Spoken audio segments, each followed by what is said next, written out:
Chapter 5, The River of Purple Troubles.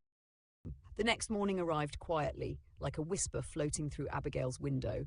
She stretched, rubbed her eyes, and hoped today would be peaceful, calm, maybe even a little restful. Steve, of course, agreed. Calmness, he said in his wise, sleepy magic voice, is very important for magic. He stirred his orange juice with his wand, and it turned, not into a disaster, but into a tiny purring cloud that drifted lazily above the table.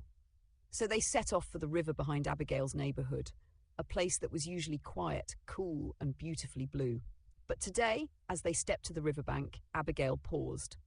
The river, the gentle, familiar river, was shimmering in soft, swirling waves of purple. Not a harsh purple, not a scary purple, but a glowing, magical lavender that drifted like mist across the surface. "Steve," she whispered, "why is the river purple?" Steve blinked slowly as though waking up from a nap. "It seems the river has come down with a case of chromatic aqua confusion," he murmured. "Is that a real thing?" Abigail asked. "No," Steve said softly, "but it does sound very impressive." The quiet river gave a gentle burble, like a bubble popping in slow motion. A peaceful sound, until something long and glimmering slipped beneath the surface. Abigail's heart fluttered. She reached for Steve's paw. "What was that?" Steve peeked from behind her. "Let us calmly gather information." A large bubble drifted upward, growing, glowing, until it lifted into the air and burst like a purple firework. Tiny droplets rained down, and wherever they touched the grass, little purple plants bloomed quietly, like tiny bedtime flowers opening for the night. "That," Abigail whispered, "is definitely not normal." "No," Steve agreed softly, "but it is quite pretty." Then from the glowing water, a pair of yellow eyes rose, gentle, curious, shimmering like twin lanterns.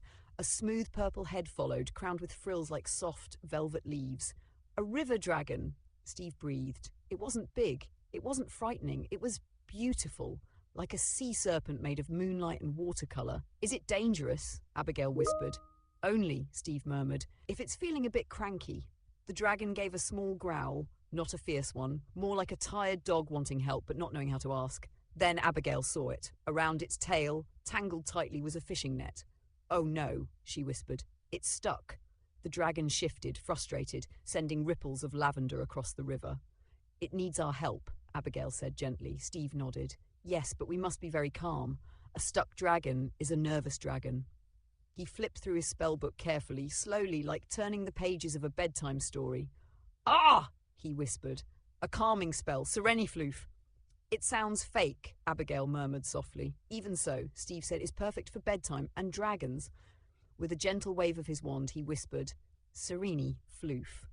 A warm, rosy mist floated out, soft as cotton candy, and drifted across the water. It wrapped around the dragon like a blanket. The creature blinked, its frills relaxed, its eyes softened, and it let out a tiny, content humming sound that echoed across the river like a lullaby. Abigail smiled. "Thank you," she whispered to it as she knelt by the water. She found a smooth seashell shard, its edge sharp enough to help. Carefully, ever so carefully, she snipped the net. The dragon hummed again, drifting peacefully in the purple stream. But then something tugged the net from below, hard. Abigail yelped and slipped gently into the cool purple water. "Abigail!" Steve cried, but even his voice sounded soft under the glowing river. Another shape rose beneath the water, round, swirling, a glimmering whirlpool with bright little eyes. "A glimmer sprite," Steve whispered, "a playful water spirit, tangled in the net too." The sprite splashed gently, not angry, just confused and scared.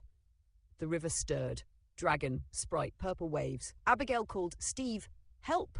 He flipped through his spellbook, faster this time, but still with the care of someone afraid of waking a sleeping creature. "I have it," he said. "The untangly spell. Tricky, but I must try." He lifted his wand. Softly, carefully. "Untangly? Free." A gentle ribbon of light drifted forward, not harsh, not wild, just smooth and quiet.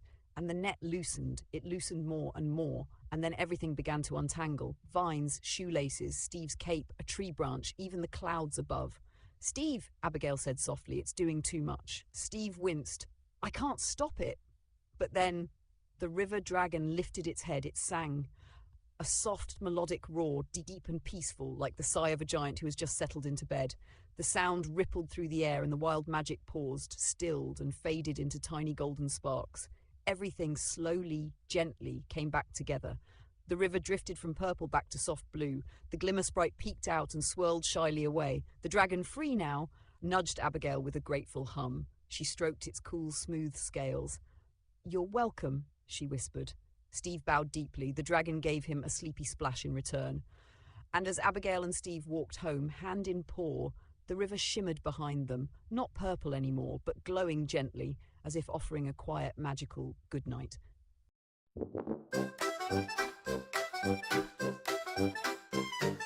Abigail danced in her polka dot boots, Steve by her side with his magic pursuits. A capybara with a sparkle and a twist, casting spells he could never resist. Oh Steve, the magical beast. A capybara wizard at every feast, with a twitch of his whiskers the world takes a spin. Abigail laughs as the cast begins. They turn the moon into a big balloon, floated past the stars, landed in Cancun. Steve said hola with a magical grin. Taco shells rained and the party began. He wiggled his nose, the maracas shook. Abigail sang from her spellbound book. Oh Steve, the magical beast. A capybara wizard at every feast, with a twitch of his whiskers the world takes a spin. Abigail laughs as the cast begins. They wiggled his nose, the maracas shook. Abigail sang from her spellbound book. Oh Steve, the magical beast. A capybara wizard at every feast, with a twitch of his whiskers the world takes a spin. Abigail laughs as the cast begins. He made the rivers dance, the mountains hum, turned a pumpkin into a drum. Abigail said, "Steve, you're right, my friend. Let's never let this magic end."